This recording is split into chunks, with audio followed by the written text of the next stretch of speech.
हम लोग इसके पहले पार्ट 2 में तक पेज नंबर 11 पे पहुँचे थे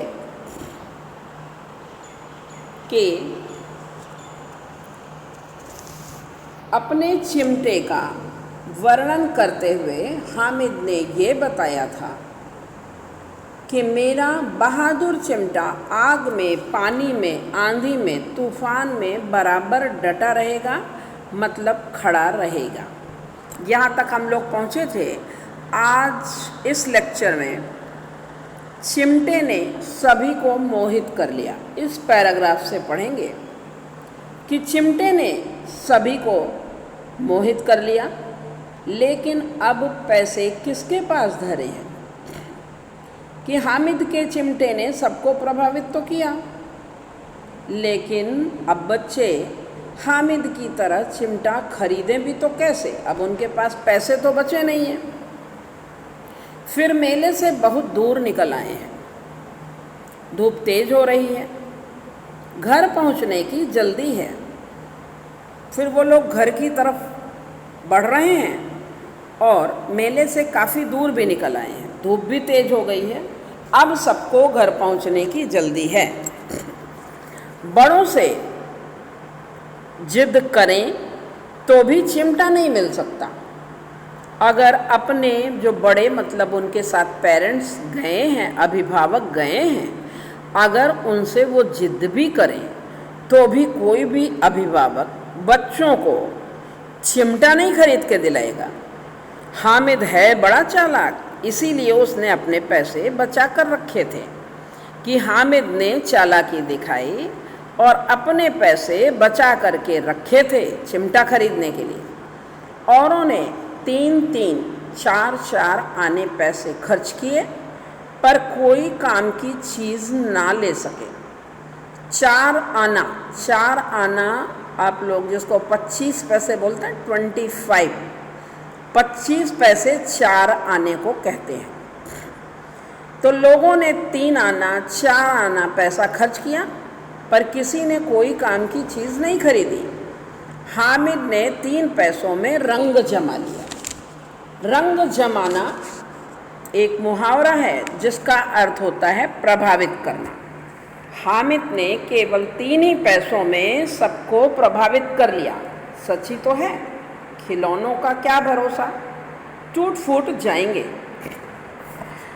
कि खिलौने का कोई विश्वास तो है नहीं, मिट्टी के हैं, टूट फूट भी जाएंगे। हामिद का चिमटा बना रहेगा बरसों, और हामिद का चिमटा जो है वो सालों साल, बरसों मतलब कई सालों तक बना रहेगा। मोहसिन ने कहा, जरा अपना चिमटा दो, हम भी देखें। तुम हमारा भिश्ती लेकर के देखो। अब एक लड़का है मोहसिन, उसने हामिद से कहा कि थोड़ी देर के लिए तुम मेरा भिश्ती ले लो और मैं तुम्हारा चिमटा लेता हूँ। महमूद और नूरे ने भी अपने अपने खिलौने पेश किए मतलब हाजिर किए। कि जैसे मोहसिन ने भिश्ती के बदले में चिमटा लेना चाहा, ऐसे ही महमूद और नूरे ने भी अपने अपने खिलौने हामिद के सामने उपस्थित किए। हामिद को इन शर्तों को मानने में कोई आपत्ति ना थी।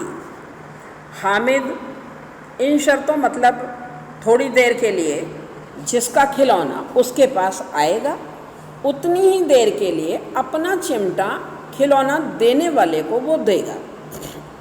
इस बात को मानने में हामिद को कोई दिक्कत नहीं नजर आई। चिमटा बारी बारी से सबके हाथ में गया और उनके खिलौने बारी बारी से हामिद के हाथ में आए। कितने खूबसूरत खिलौने थे। बारी बारी से सबके हाथ में चिमटा गया, सबके खिलौने एक के बाद एक करके हामिद के हाथ में आए। हामिद देखने लगा कि वास्तव में खिलौने बहुत सुंदर थे। रास्ते में महमूद को भूख लगी, उसके बाप ने केले खाने को दिए। महमूद ने केवल हामिद को अपना साथी बनाया, उसके अन्य मित्र मुँह ताकते रह गए। यह उस चिमटे का प्रभाव था। रास्ते में महमूद को भूख लगी तो उसके पिताजी ने उसको मेले से केले जो खरीदे थे केले खाने के लिए दिए। महमूद ने क्या किया कि खाली हामिद को ही केले में हिस्सा दिया। क्यों? क्योंकि उसके हाथ में चिमटा था। बाकी अन्य साथी मुँह ताकते रह गए, लेकिन चिमटे के प्रभाव के कारण महमूद ने केवल हामिद को ही केले खाने को दिए। 11 बजे सारे गांव में हलचल मच गई। दिन के 11 बज गए। जो लोग मेला देखने गए थे वो वापस आ गए मेले से। सारे गांव में फिर से हलचल मच गई। मेले वाले लौट आए।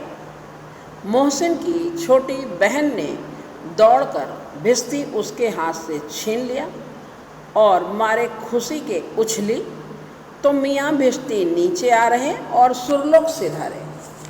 अब जैसे ही दरवाजे पे मोहसिन पहुंचा, मोहसिन की जो छोटी बहन थी उसने मारे खुशी के खिलौना, भाई उसके लिए भी खुशी का विषय था, आकर्षण का विषय था, तो मारे खुशी के उछली और जैसे उसने भिश्ती को पकड़ना चाहा कि भिश्ती नीचे आ गए और सुरलोक सिधार गए, मतलब मर गए, टूट फूट गया। मिट्टी का खिलौना नीचे गिरा और टूट फूट गया।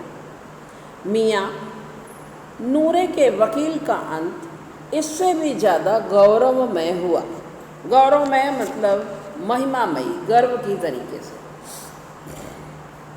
कि अब नूरे ने जो वकील खरीदा था उसका अंत तो इससे भी ज़्यादा गौरव के साथ हुआ।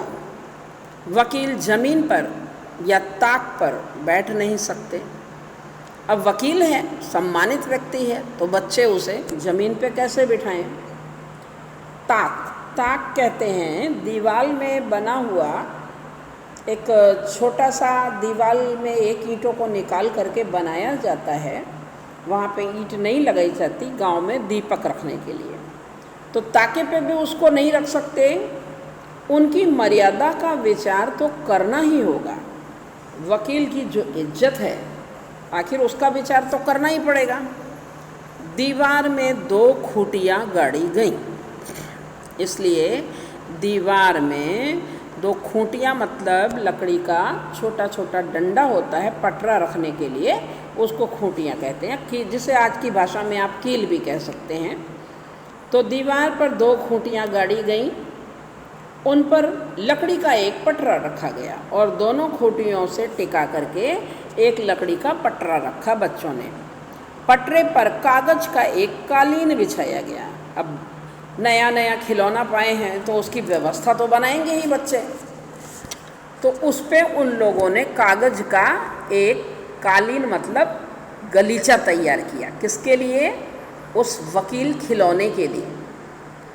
वकील साहब राजा भोज की भांति सिंहासन पर विराजे। सिंहासन सिंहों की आकृति से बने हुए आसन को सिंहासन कहते हैं। तो वकील साहब राजा भोज की तरह उस सिंहासन पर विराजे मतलब बिठाए गए।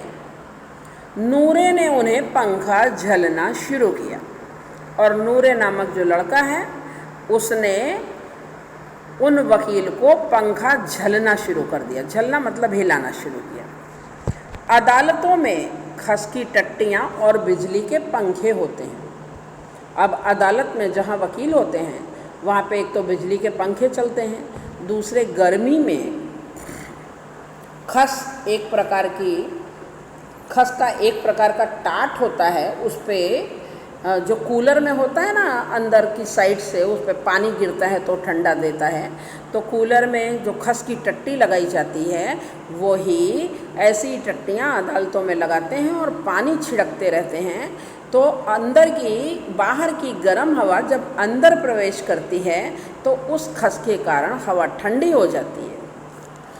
तो अदालतों में खस की टट्टियाँ और बिजली के पंखे होते हैं। क्या यहाँ मामूली पंखा भी ना हो? अब क्या यहाँ ये बच्चे हाथ का पंखा भी इनको ना झलें? बांस का पंखा आया और नूरे हवा करने लगा। अब नूरे का वकील था, बांस का हिलाने वाला, हाथ में पकड़कर हिलाने वाला पंखा आया और उसने वकील साहब को हवा लगानी शुरू कर दी। मालूम नहीं पंखे की हवा से या पंखे की चोट से वकील साहब स्वर्गलोक से मृत्युलोक में आ रहे और उनका माटी का चोला माटी में मिल गया। अब पता नहीं हवा से या पंखा कहीं जरा सा छू गया, किस कारण से वकील साहब जो अब तक स्वर्गलोक में मतलब सिंहासन पे बिठाए गए थे वो सीधे मृत्युलोक में आ गए। मृत्युलोक मतलब ज़मीन पे आ गिरे और उनका जो माटी का चोला था, माटी का बना खिलौना था, वो मिट्टी में ही मिल गया। फिर माटी का चोला माटी में मिलना मतलब मर जाना या नष्ट हो जाना। फिर बड़े ज़ोर ज़ोर से मातम हुआ और वकील साहब की अस्थियां घूरे पर डाल दी गईं। मातम मरने के बाद बच्चे रोए पीटे, मातम मनाया गया। फिर उनकी अस्थियां मतलब हड्डियां जो टुकड़े टुकड़े में बट गए थे वकील साहब, उनको बटोर करके बच्चों ने घूरे पे डाल दिया। घूर जो है नया शब्द है आपके लिए। घूर का अर्थ होता है जहाँ पे गांव में कूड़े करकट का ढेर लगाया जाता है सड़ा के खाद बनाने के लिए, उसको घूर कहते हैं। तो जोरों शोरों के मातम के बाद वकील साहब की हड्डियों को घूरे में डाल दिया गया। ये तो हो गया दो लोगों के खिलौने का हाल। अब यहाँ से हामिद की बात फिर शुरू होती है। अब मियाँ हामिद का हाल सुनिए। अमीना उसकी आवाज़ सुनते ही दौड़ी और उसको गोद में उठाकर प्यार करने लगी। जैसे ही हामिद की आवाज़ आई, उसकी दादी जो बड़ी बेसब्री से हामिद का इंतज़ार कर रही थी, वो दौड़ करके आई और उसको उठा करके प्यार करने लगी, क्योंकि उनको उनका बच्चा 2-3-4 घंटे बाद मिला था। सहसा उसके हाथ में चिमटा देखकर वह चौंकी, बोली ये चिमटा कहाँ से लाया? अचानक, सहसा का अर्थ होता है अचानक। अचानक उन्होंने हामिद के हाथ में चिमटा देखा तो हामिद से सवाल किया कि ये कहाँ से उठा के लाया तू? मैंने मोल लिया है। मोल लिया है मतलब पैसे दे के खरीदे हैं। कै पैसे में? कै मतलब कितने? कितने पैसे में? 3 पैसे दिए। हामिद ने जवाब दिया कि मैंने 3 पैसा दे करके ये चिमटा खरीद लिया। अमीना ने छाती पीट ली। छाती पीटना, पीट ली मतलब एक मुहावरा है और इसका अर्थ हुआ दुख प्रकट करना। अमीना ने छाती पीट ली, बहुत दुख प्रकट किया। यह कैसा बेसमझ लड़का है कि दोपहर हुआ, कुछ खाया ना पिया, कि दोपहर हो गई है। बेसमझ का अर्थ होता है ना समझ, मूर्ख। कि कैसा मूर्ख लड़का है कि दोपहर हो गई है, न खाया है न पिया है। लाया क्या? चिमटा। और बाज़ार से लेके मेले से आया क्या है? चिमटा। सारे मेले में तुझे कोई और चीज़ ना मिली जो ये लोहे का चिमटा उठा लाया? अब दादी ने सवाल किया कि पूरे मेले में तुझे और कोई चीज़ ना मिली जो ये लोहे का चिमटा उठा के लाया है? हामिद ने अपराधी भाव से कहा, तुम्हारी उंगलियां तवे से जल जाती थीं इसलिए मैंने मोल लिया। अब हामिद ने अपराधी जैसे बहुत बड़ा गलती कर दिया हो, उस तरह उस बच्चे ने मासूमियत से दादी से कहा कि तुम्हारी उंगलियां तवे से जल जाती थीं इसलिए इस चिमटे को मैंने पैसे दे के खरीदे हैं। बुढ़िया का क्रोध तुरंत स्नेह में बदल गया। क्रोध मतलब गुस्सा, तुरंत मतलब फौरन, स्नेह मतलब प्रेम। अब जब हामिद के मुंह से उन्होंने सुना कि उनकी उंगलियां जल जाती थीं इसलिए इस बच्चे ने चिमटा खरीदा है तो उनका जो गुस्सा था वो तुरंत प्रेम में बदल गया। बच्चे में कितना त्याग, कितना सद्भाव और कितना विवेक है कि बच्चे ने कितना बड़ा त्याग किया है और कितना विवेक मतलब कितनी बुद्धिमत्ता का काम किया है। दूसरों के खिलौने लेते और मिठाई खाते देखकर इसका मन कितना ललचाया होगा कि जब और बच्चे मिठाई खा रहे होंगे या खिलौने खरीद रहे होंगे तो इसका मन भी कितना ललचाया होगा खाने के लिए या खिलौनों को खरीदने के लिए। इतना जब्त इससे हुआ कैसे?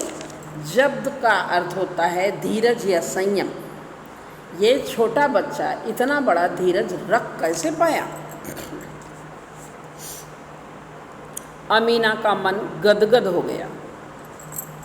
मन गदगद होना मतलब अत्यधिक प्रसन्न होना। अमीना का मन एकदम प्रसन्न हो गया। वह रोने लगी खुशी के मारे। दामन फैलाकर हामिद को दुआएं देती जाती थी और उसकी आँखों से आंसू की बड़ी बड़ी बूंदें गिरती जाती थी। दामन मतलब आंचल।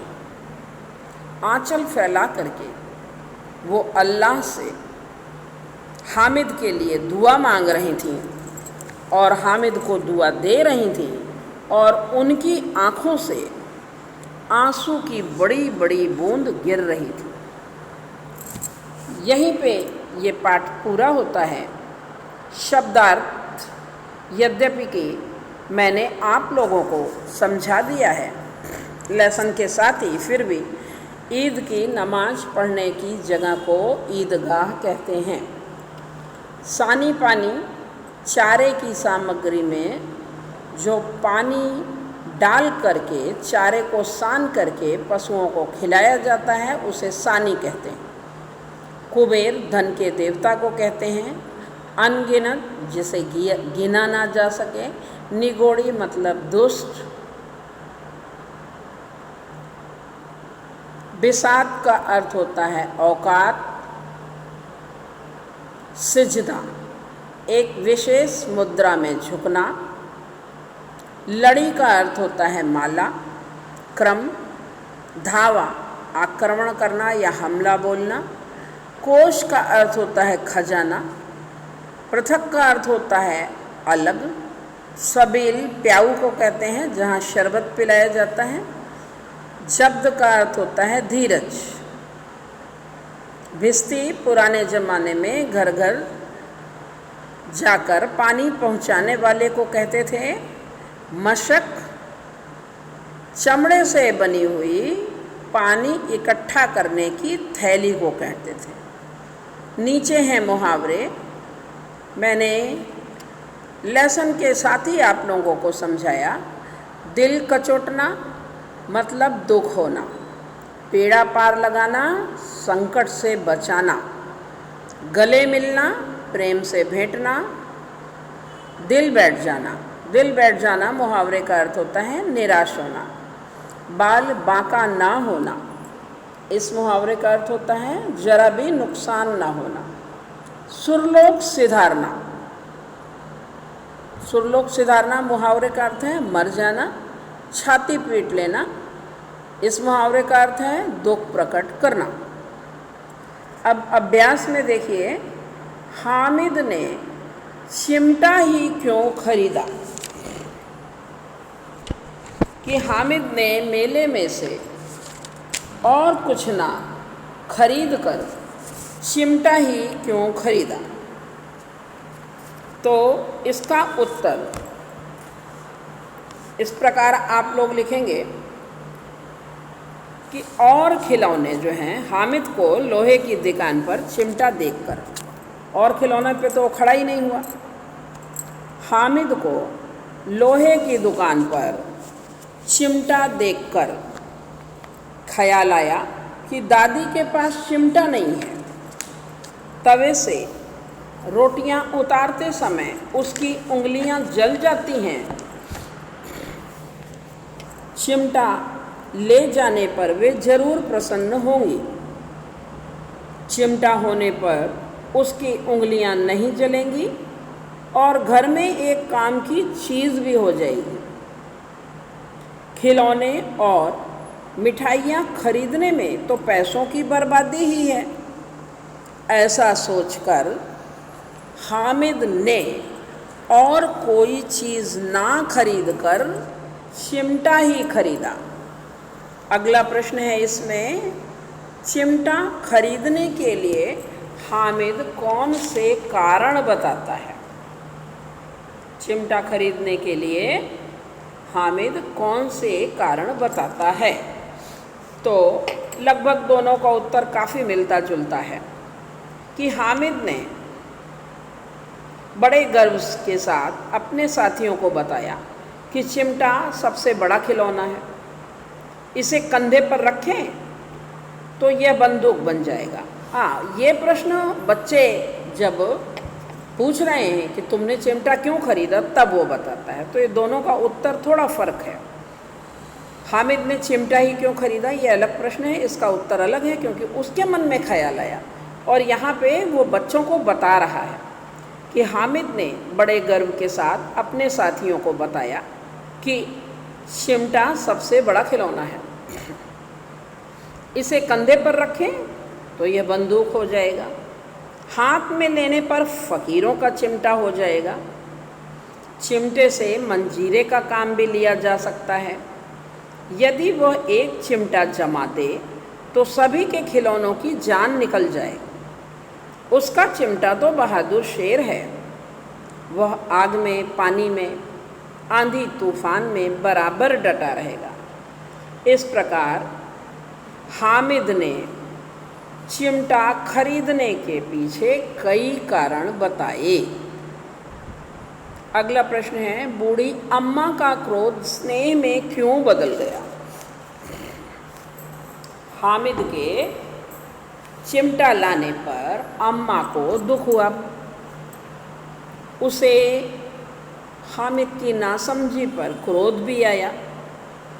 हामिद ने दादी से कहा, रोटियां पकाते समय तुम्हारी उंगलियां जल जाती थीं, इसीलिए मैं चिमटा लाया हूँ। यह सुनकर बूढ़ी अम्मा का क्रोध स्नेह में बदल गया। हामिद के त्याग, सद्भाव और विवेक पर वह न्योछावर हो गई। चौथा प्रश्न है इसमें, अब आप चिमटे के प्रयोग की तरह रुमाल के विविध प्रयोग बताएं। रुमाल का प्रयोग इसमें आपको बताना है कि रुमाल धूप ज़्यादा हो तो उसको सर पे बांध सकते हैं। हम सब्जी लेने गए हैं, साथ में थैली ले जाना भूल गए हैं, तो हम अगर थोड़ी बहुत सब्जी है तो रुमाल में बांध सकते हैं। हल्की बारिश हो रही हो तो कुछ हद तक सिर को भीगने से भी रुमाल बचाएगा। थैली ना हो तो शाक सब्जी बांधने का काम तो आता ही है। रुमाल से जादू के कुछ प्रयोग भी दिखाए जा सकते हैं। आगे देखिए, इसमें है, निम्नलिखित परिच्छेद को पढ़कर नीचे दिए गए प्रश्नों के उत्तर दीजिए। ये आप लोगों के काम का नहीं है, इसलिए यहाँ से 4-5 तक ये आपके काम का नहीं है, इसलिए मैं आप लोगों को नहीं समझा रही। अगला प्रश्न है, रोजे के दिन मुसलमान क्या करते हैं? रोजे के दिन मुसलमान क्या करते हैं, ये स्वाध्याय का पहला प्रश्न है। तो आप लोगों को बेहतर पता होगा कि रोजे के दिन मुसलमान क्या करते हैं। पहली बात जान लीजिए कि रोज़ा है क्या। इसमें सूर्योदय से, मतलब सूर्य के उदय से, सूर्योदय से सूर्यास्त तक कुछ ना खाने पीने को, अर्थात उपवास को रोज़ा कहते हैं। और रोज़ा मुसलमानों का एक मजहबी फ़र्ज़ है। उनके मजहब में बताया गया है कि रोज़ा रखना हर मुसलमान का फ़र्ज़ है। रमज़ान ईद के दिन मुसलमान लोग कहाँ जाते हैं? रमज़ान ईद के दिन मुसलमान लोग नमाज पढ़ने के लिए ईदगाह जाते हैं। दुकानों में कौन कौन से खिलौने मिल रहे थे? दुकानों में सिपाही गुजरिया, राजा वकील, भिश्ती और धोबिन आदि मिट्टी के खिलौने मिल रहे थे।